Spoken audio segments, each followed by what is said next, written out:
And gentlemen, my name is Christine Murphy, and I will be giving you a demonstration briefly on the lesson plan of creating modernized portraiture. So to begin this lesson, you have to understand that students will need to build on this lesson in order to get to the final end project. The overall lesson objective is that students will be able to create an original work of art that reflects their own modern interpretation of a self-portrait.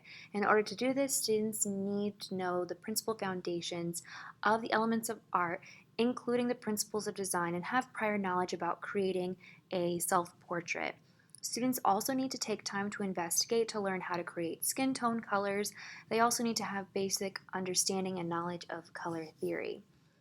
Additionally, students will need to investigate and be able to explain the rationale of other artists, contemporary artists, and past modern artists, understanding their influence in terms of art history, their styles, their symbolism. Some of the artists that we looked at in this lesson were Kehinde Wiley. He is very big. Additionally, Frida Kahlo, she's also very important. Also, we entwine into that lesson appropriation, assimilation, and plagiarism. I think it's very important for students to understand or have basic understanding of what is acceptable in terms of taking someone else's art and recreating it into your own form, or essentially into your own work of art, and knowing that there is a fine line in terms of plagiarism. So we use Roy Lichtenstein as an example for that. Students also have the opportunity to take a look at Kehinde's art and reflect upon the original work of art by Jacques Louis David. And what we do is we evaluate and we investigate and we determine what did he use and why did he use those specific symbolisms, and students think of ideas that modernize that in their own work of art.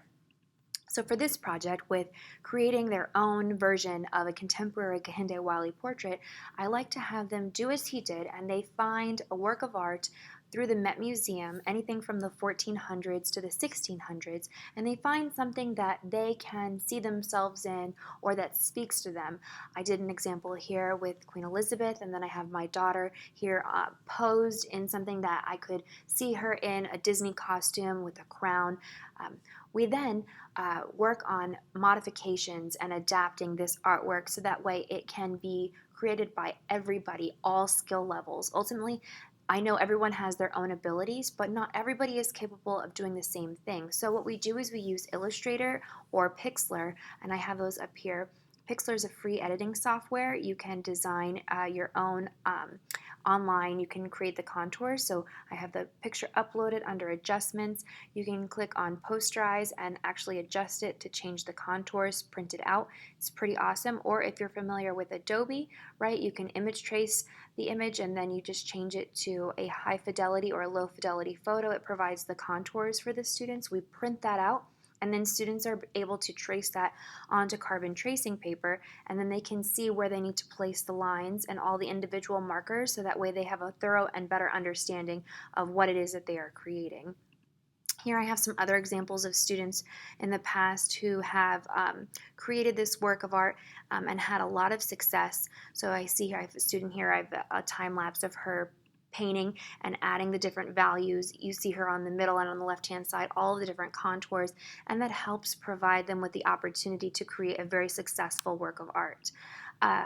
The objective for this lesson is based on how well the student was able to create a visual message using the modifications provided by myself, how well they use the necessary aids and steps in order to produce a work of art. A lot of times teachers just task students with painting a portrait and the skills are not documented, so they don't understand what they gained out of the lesson. So ultimately the objective is to reinforce what they learn through checkpoints by the teacher, and that we use Canvas in our school system, and basically we use that to document their progress so we can show them that they have more power in creating their own artwork. For assessment, students use small group instruction.